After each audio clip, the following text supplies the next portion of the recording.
Okay, welcome back to Senate Education on Wednesday, January 26th. We're with Elizabeth St. James, Ledge Council.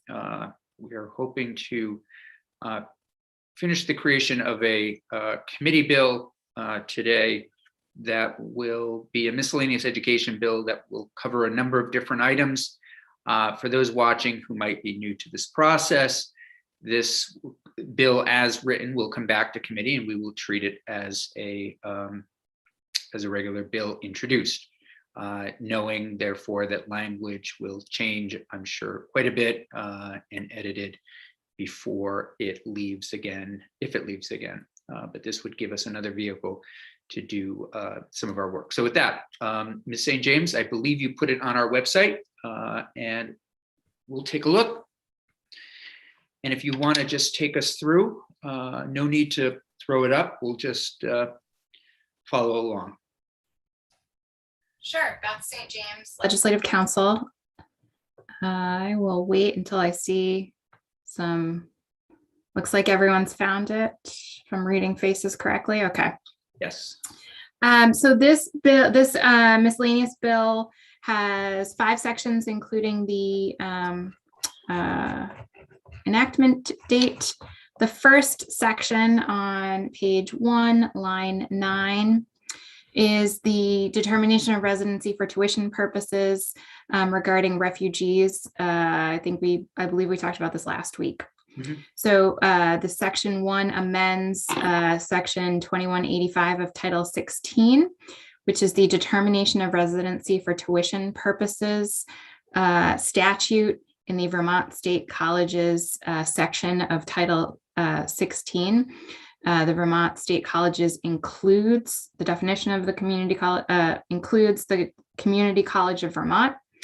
And so this bill would add a provision on line 18, page 1. It adds a subsection C for determination of residency for tuition purposes of the Community College of Vermont.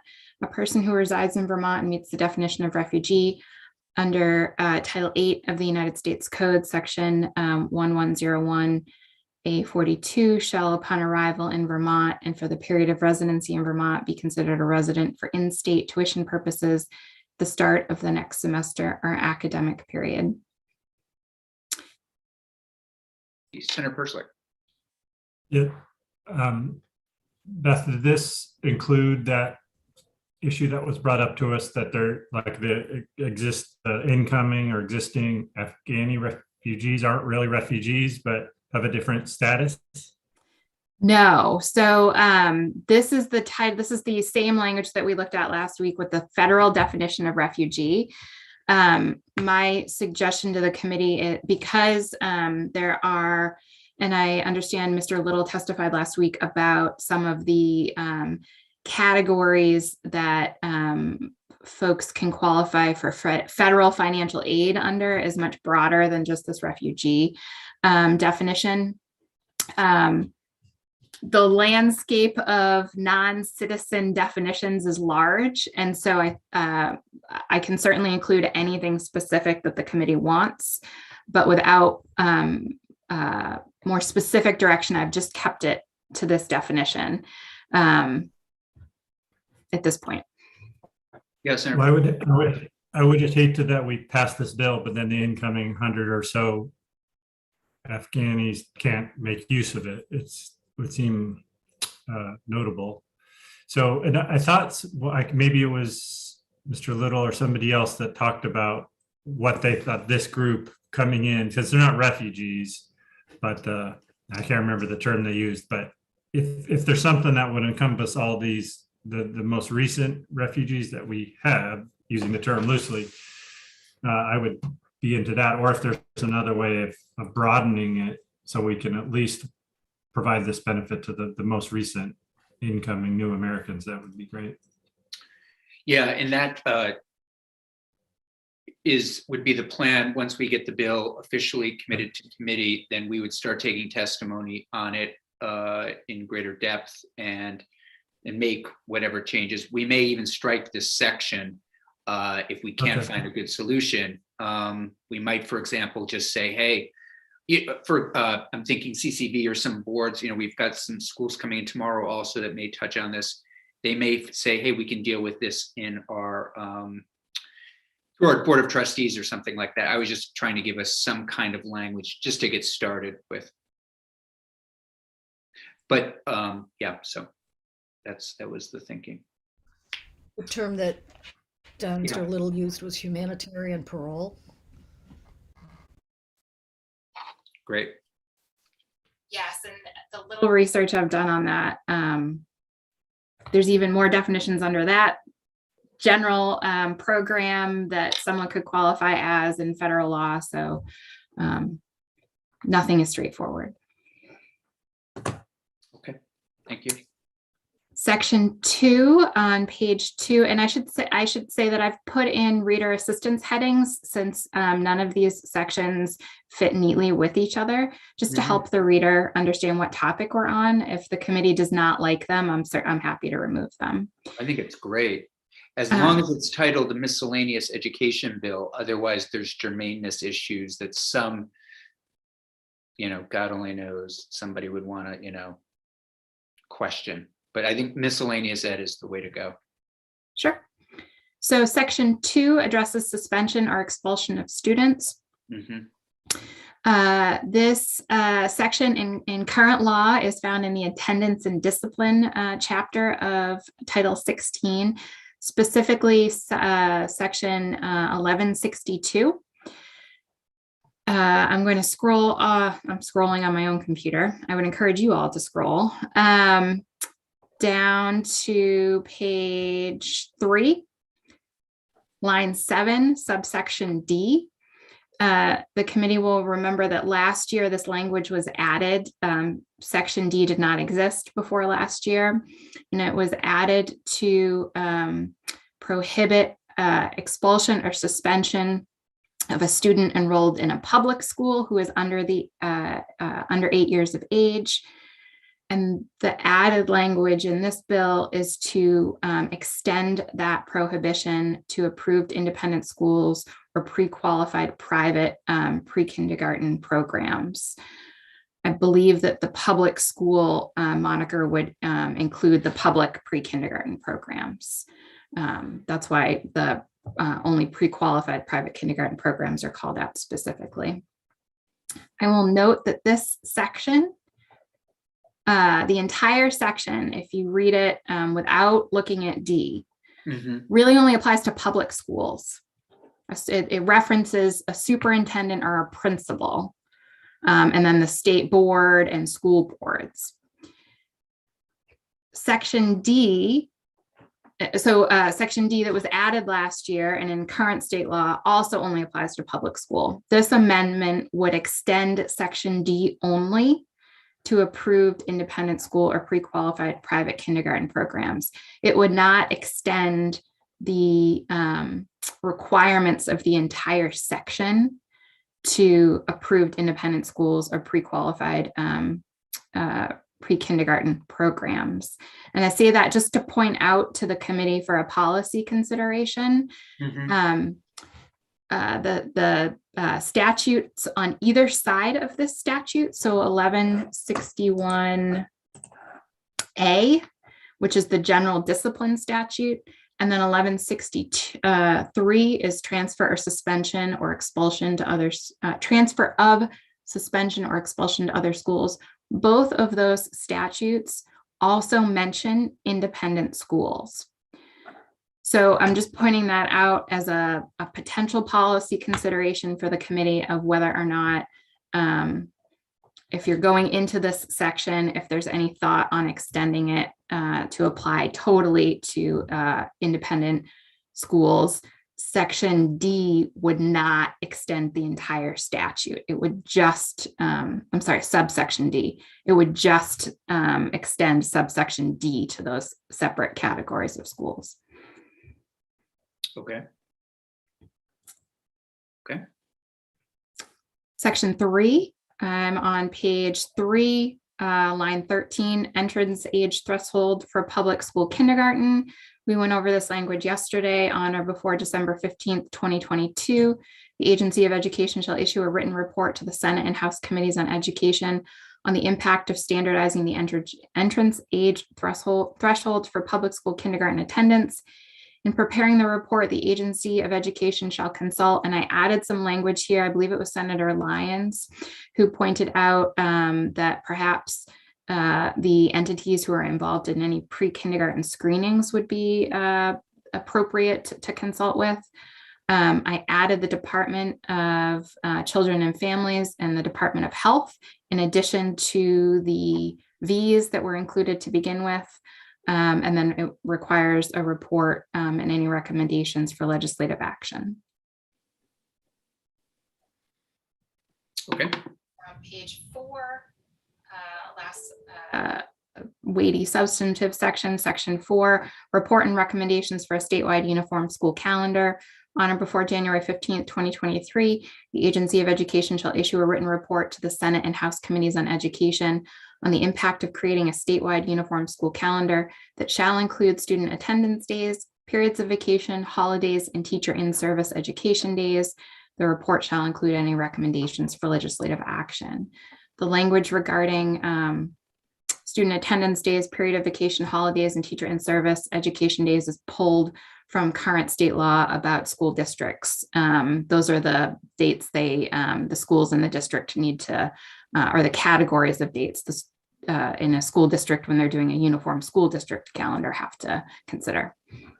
Senator Lyons. We don't want to muddy too many waters. I'm wondering if we would like, we could ask for the agency to come up with a policy on remote learning days as those days relate to the school calendar, completion of the school calendar. So I think that is a great idea. And if you're comfortable, Senator Lyons, but if you're not, that's fine also. We would put it in, unless I'm getting a nod from Elizabeth St. James, that we could put this in after we have possession of the bill. Would that be okay? That's fine with me. Okay. Ms. St. James? I'm sorry, I am not familiar enough with the process to be able to say yes or no to that. Sure. I think I think there might be some confusion on whether the bill automatically comes back to the committee or whether there needs to be a request for it to be. There'll be a request for it back to committee, yeah. Then once it comes back to the committee, you can certainly amend it. Okay, and Senator Lyons, you're okay with that, waiting for that?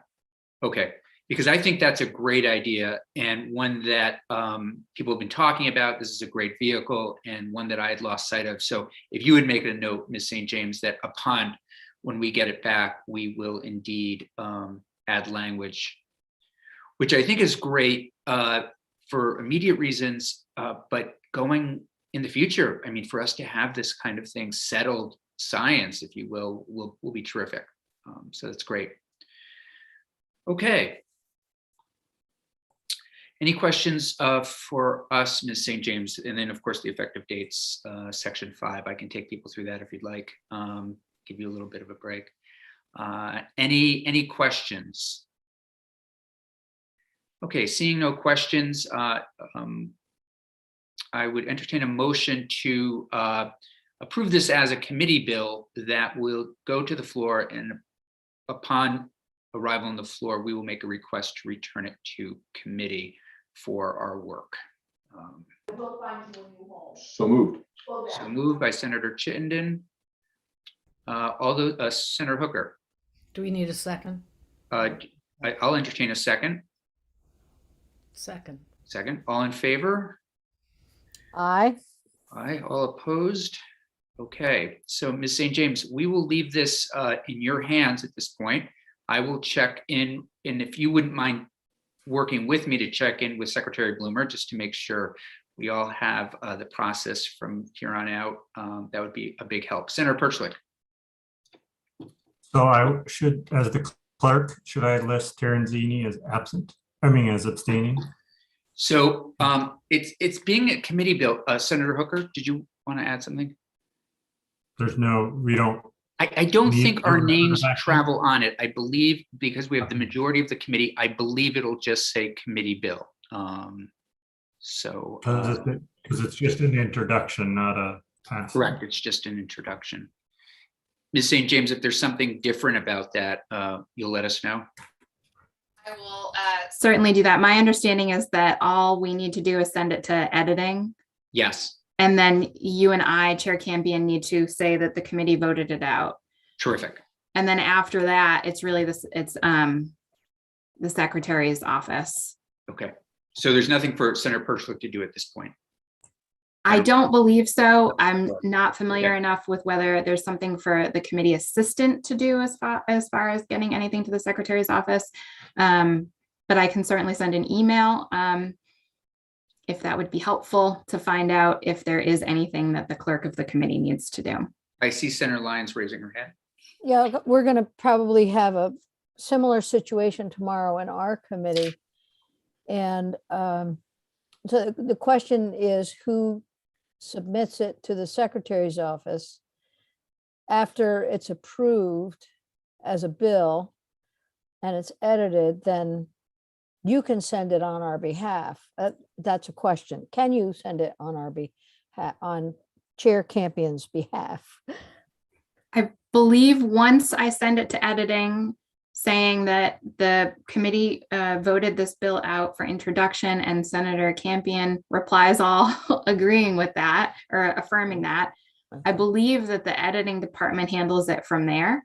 But Perfect. again, I can confirm that. It'd be Subject to great how if you would quickly- confirm it. I mean, honestly, the worst case scenario, we would go to rules at some point to get it out. But I think that sounds like a great process. And I think we should be okay. Can I reassure please. Senator Hooker that the bill we're working on in our committee tomorrow is the one we talked about today on the task force work? And Jen's putting something together for us, so we can either like it or not like it. Yeah, and I think everybody's going to be okay with timing. Sometimes when this is done later in the session, editing is really backed up, but I think I think the circumstances are different right now. I'm hoping. Ms. St. James, thank you very much. Are you staying with us for Senator Perchlik's bill, or is that Mr. Desmarais? Believe that is Jim. Okay, great. So thanks very much. Look forward to hearing from you. Senator Perchlik, if you wouldn't mind just giving us the overview of your bill a little bit, why you put it in and your interest. Yeah, this is S-162. The statement, purpose of the bill, if you go to the website and you could bring it up, I assume Jim wrote it. It's one sentence, but it does a good job of describing the purpose of the bill. But I'll go through, there's three things that the bill is trying to do. The first one is around teachers and their contracts. And I don't know, maybe if Senator Chittenden and Senator Hooker have a personal experience with this, but for teachers that work for public school systems, by around, I think it's April 15th, statewide, you have to let your school know if you're going to come back. Basically, yes, I'm going to keep my job. And all schools do it on the same date. But if on April 16th, you find out there's a job you want to apply for, you can't apply for that job. You have to go and ask your boss, basically the superintendent, for permission to apply for that job. And they can say no, or they can say yes, depending. And this would allow a time, kind of a hiring season, maybe is a term that I've heard used, which would allow a teacher to say, yeah, I want to stay, but if I hear of a job in a week that's in my hometown, like I talked to a teacher that lives in one town, likes their job in two towns away, but I asked them about this, they hadn't heard about it, but they were like, well, yeah, I would, if I always put my April 15th, letter in, then I want to keep my job. But if I found 2 weeks later that the school that's 2 blocks from my house happened to have an opening that I was qualified for, I would want to be able to apply for that job and not have to go to my superintendent and ask permission for it. So that's what this does. It allows the employees, the teachers, to go and get a job when they go apply for different jobs. Because as you can imagine, the other jobs that are open, they don't know if there's an opening until April 15th, but by that time it's too late because the other teachers have already submitted their letter. So I put, I think June 15th in the bill. Yeah. I did get this request from the teachers union. They wanted a later date. I think we might hear from the superintendents of school boards that they want an earlier date. That's something that I hope we talk about. So that's. So sorry, go ahead. No, I'm sorry. No, Is that it? I was going to move on to the second one, but if you want to talk about that Just first on that. So it's really, there's that period where teachers say, it's a combination of, okay, I'm not going to come back. I'm going to retire. And just giving people a little more wiggle room, really, to make these decisions and maybe make a change that's better for them and their families. Okay. Yeah, and because the school doesn't know till April 15th who's going to come back. So on April 16th, they say, oh, we have to fill 2 English teachers. Yeah. But the English teachers in other school districts have already put in their April 15th letter, so they're not eligible to apply without asking permission. Yeah. And we can hear from teachers about how common it is that they either get granted. I've heard anecdotally stories, but we might be able to find some statistic about how common it is that they get denied a lot or a little. I don't really know. Okay. The second change is in response to a Supreme Court decision. And I think I saw that under Jim's name on our legislative page is that Supreme Court decision. I think that's what I saw on there. And so which required the school districts to adhere to a 15-day timeline when a teacher is fired, and whatever they use, discharged. So if a teacher is discharged, they have 15 days to appeal. And that's in the statute. But for many, many years, school districts and the union has been using whatever time frame is in the contract and the collective bargaining agreement. And it's often much longer than 15 days. But in this one case, the case was they didn't do the 15 days. And so the lawsuit went to the state Supreme Court and they said, well, you got to follow the law. It doesn't matter what's in the collective bargaining agreement. Even if the collective bargaining agreement says you have 3 weeks to appeal, the statute says 15 days. So that supersedes anything in the contract. So 15 days is the time. And that's just a short time. Could be over the holidays. It doesn't include holidays and weekends and things like that. So that the desire is to make it clear that the time frame to appeal is whatever's in the collective bargaining agreement and not this 15-day timeline. So that's the second issue. The third issue protects teachers to testify in the legislature. There have been some cases where teachers have testified only to find out they got in trouble from their boss, basically from the school district, from testifying. And we don't want to have this kind of muzzle. We want to be able to hear from teachers and make sure that they feel very comfortable, that they don't have to question, well, am I going to get reprimanded or somehow be written up just by coming and testifying, giving my opinion. I think specifically in this committee, we want to make sure they have that protection. And we also protect the spouses of teachers that might speak on their lovely spouse's behalf on certain issues. Yeah, after they've been here a decade, maybe. Right. Yeah. Right. It doesn't pertain to any new guys. Yeah, exactly. Which is now in statute. Right. Terrific. Any other comments, Senator Perschlick? Mr. DeMarais. Yeah, do you want to just give us a little bit more of an overview? I mean, Senator Perschlick did a great job anything in particular you want to mention? Yeah, if I could, so for the record, Please. Jim Demery, that's council. There's a document on your website Mhm. which is titled Northfield School Board versus Washington South. Do you see that? Mhm. Yes. Okay.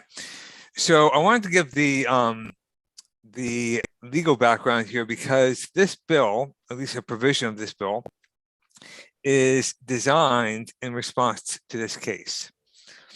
So in this case, the Vermont Supreme Court interpreted a statute in a way which the NEA, I believe, disagreed with, and this bill kind of turns that decision around, if you will. It's a question of statutory interpretation, so you have the authority to change the statute, which is what this bill does. The case involved a teacher at Northfield Middle High School who was suspended under the statute that you're going to be looking at to amend. And the teacher was suspended because the superintendent determined that the teacher's actions demonstrated conduct unbecoming a teacher. The superintendent notified the teacher of his right to appeal the suspension to the board, and outlined the various procedures for that appeal. That appeal was not made, but the board, the school board, as required by statute, met to review the superintendent's decision and decided to uphold it and to dismiss the employee. So the employee was dismissed. Then the teacher, now represented by the Vermont NEA, submitted a grievance alleging a violation of the collective bargaining agreement that covered him, and requested final and binding arbitration.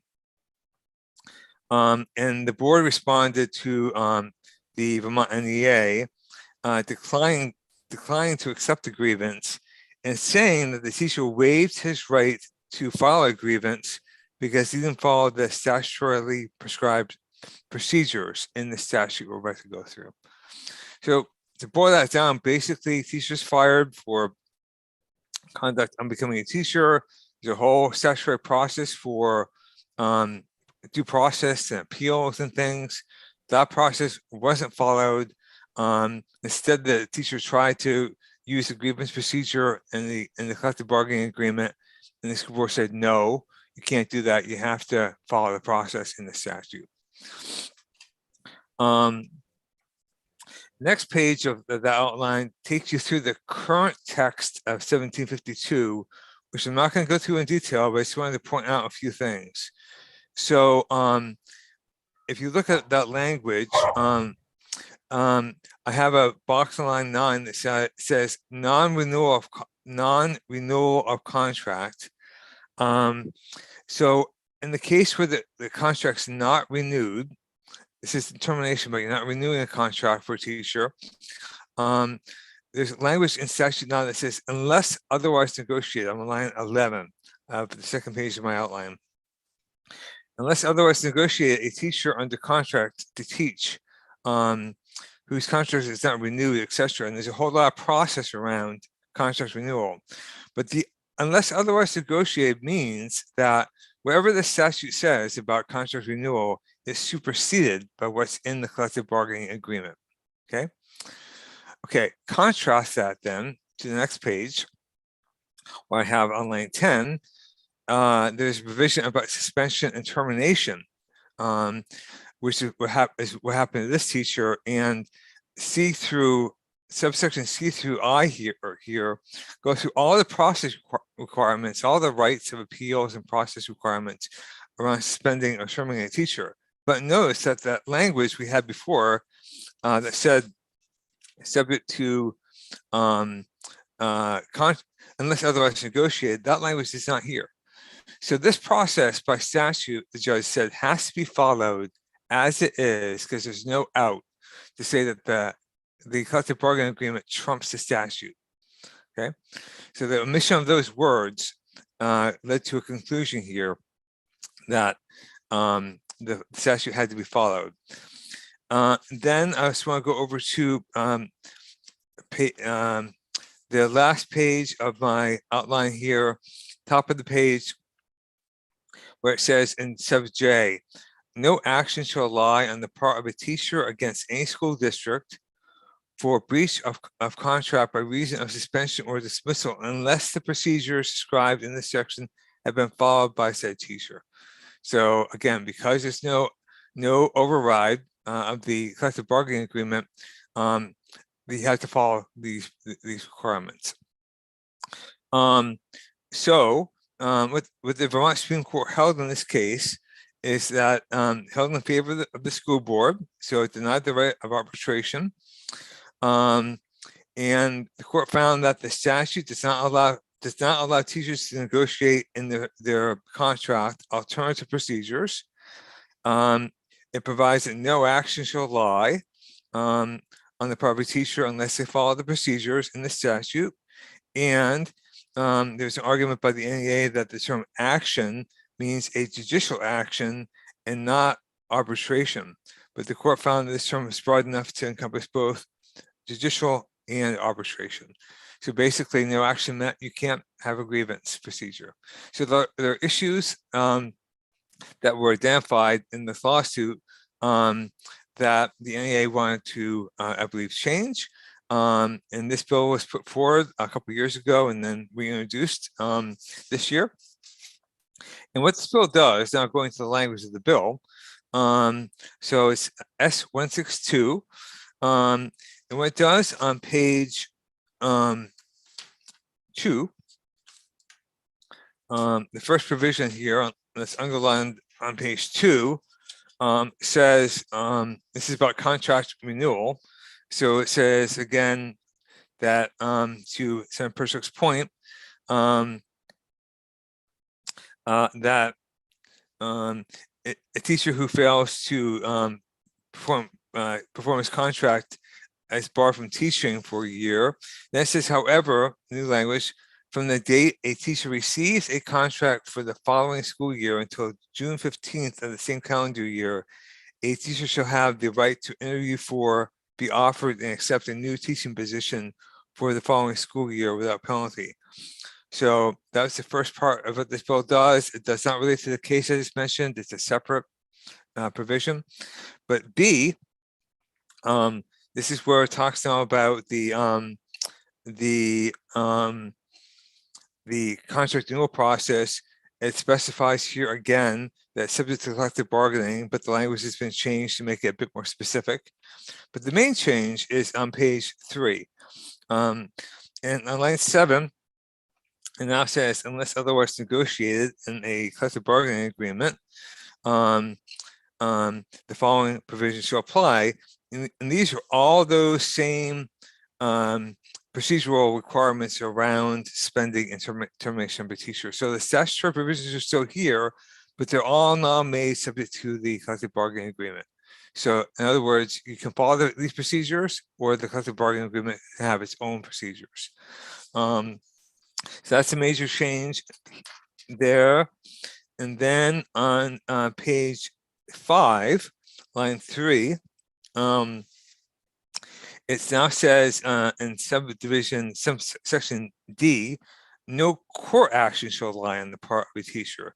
So that's basically changing the court's decision by saying this doesn't deal with grievances and non-judicial actions. No court action can lie, but allows grievance procedures. So that's a change.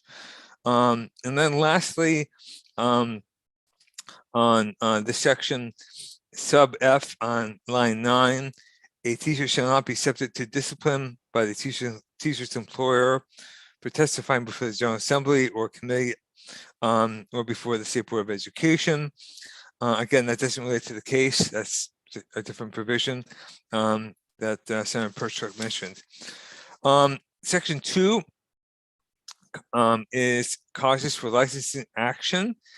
And this says that it's unprofessional conduct, which you can be disciplined for.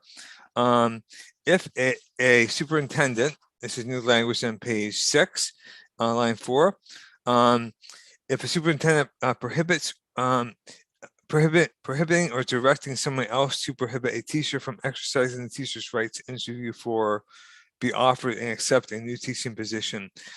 So what this does is it says in relation to the very first change in this bill, if you want to interview for a job elsewhere and you're prevented by your superintendent, the superintendent can be disciplined for that behavior.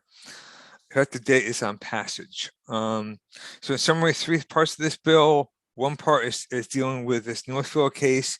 The other 2 parts aren't, but that's the background for that change. Okay. Any immediate questions for Mr. Demaray or Senator Perschlick? We, of course, will be picking this up again and hearing from a number of folks. Senator Hooker, did you have a question? Senator Perchlik, you came up with June 15th as kind of in between April 15th and Well, yeah. When I talked to the NEA folks, I think they had picked a date late summer, but I'd say, like, to me, that sounded like difficult for a school to find out in August that a teacher wasn't going to come back. So I thought that was kind of unfair to the school to find out so late. So I thought June 15th was around when school's ending. So it seemed like a logical time. I think there's a companion bill in the House that has no date. You know, they just like up till at any time they could leave. So this was to try to set it, give you a couple months in that time so that the schools that have openings can advertise them, and those people that might want to apply for them can, but that there is a time limited so that the other schools know, okay, you're definitely coming after June 15th was the number I picked. Okay. Yeah, it seems there's a reasonable thing to do for the schools and for the teachers. Your point about everybody determining whether or not they're going to go back on the same day doesn't leave any time for anyone to know about the openings that are occurring in other districts. Thanks. Oh, and I think with retirees, they have to let you know by December or something. It's a lot earlier, April.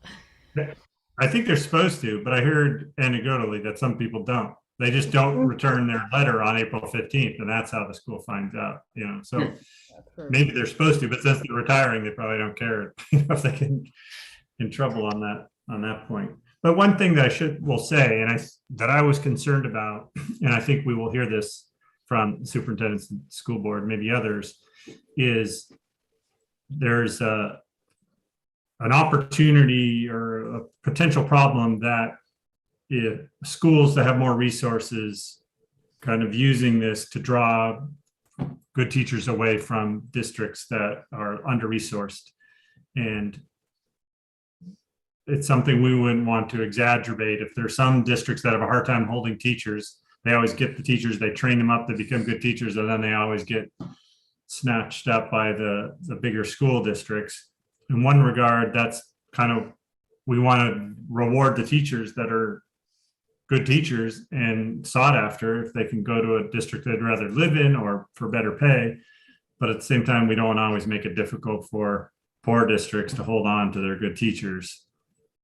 So it's just a heads up that that's one of the issues that we'll have to think about.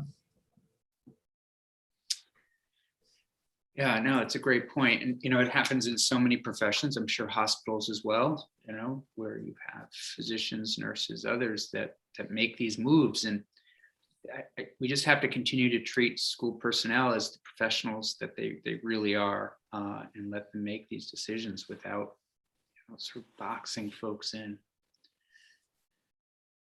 Okay, thanks for the bill. It was great. Before we go, any additional thoughts after yesterday's conversation about mascots? I'm inclined to, we did have some email exchange with Jay Nichols. To me, at least at this point, it seems we're still not sure how many schools are out there that are in this situation.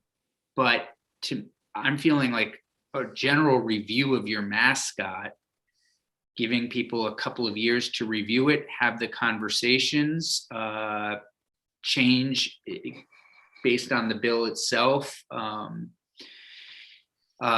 then if you don't, then it's either goes to AOE or the state, probably AOE to maybe the state board to, or you just lose having a mascot, something like that. I don't know. I just, more and more I read and learn the history of racism and discrimination in this country, and is, we all know, horrible. And so let's continue to take steps to make sure that when kids and faculty, staff, parents arrive at schools, they feel good and safe. Give people a couple of years to review things. That's just where I'm at, but I'm completely open and don't know if anybody else has had time to think about it. Senator Pershlik. And I can send that list. Jay did send a list out. Maybe it didn't go to the whole committee. I think I saw that on the second part that it didn't go to the whole committee. But so I can send it out. I agree with everything you just said. I think it might be difficult. Like I asked if they could tell us which ones on the list are problematic, or that wouldn't meet the Principals Association standard, and he declined to say which ones. Like they're not going to do that, and so it seems like it's going to be difficult to figure out which ones are that don't meet the standard if there's a debate. But maybe that's what the Board of Education or somebody will be the arbitrator of going through there and deciding which schools. But I would just wonder how that process would kick off. Like would the school get a notification from somebody saying, hey, we reviewed and we think your mascot is, meets this definition?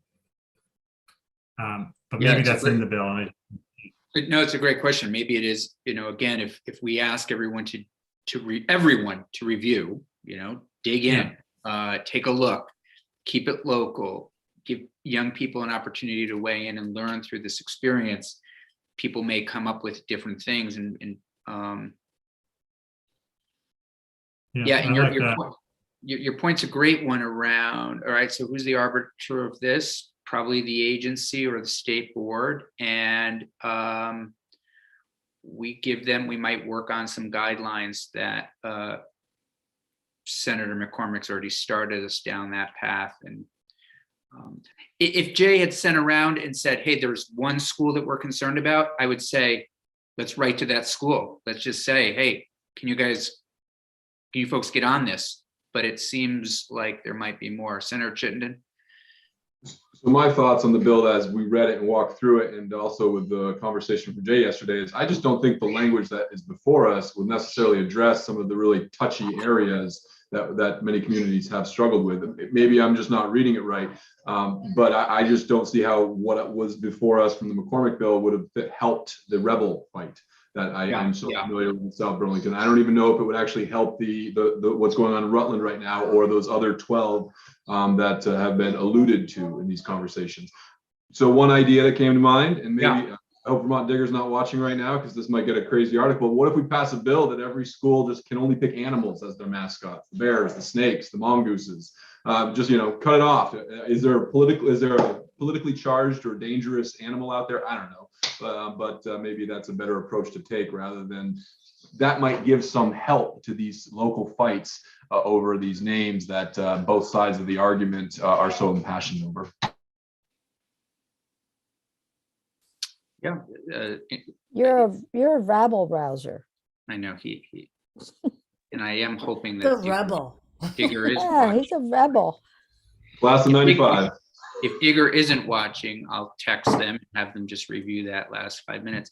The other way to do it is maybe give the Agency of Education or the state board 6 months, a year to come up with, hey, what's acceptable, and then to distribute that. In other words, hey, these are the guidelines, and then say, hey, then Senator Lyons, I'm getting the Lions look of, I don't know. Please. Yeah, I know. I just think the first idea was the good one. Just everybody review your mascot for any problems associated with the name and the way it is portrayed. And then maybe beef up to Senator Chittenden's, I think, really good Right. point, beef up in there what Yes, language, give some more instruction. yeah, Yeah. Senator Hooker? I think you'd have to have some language that Yeah.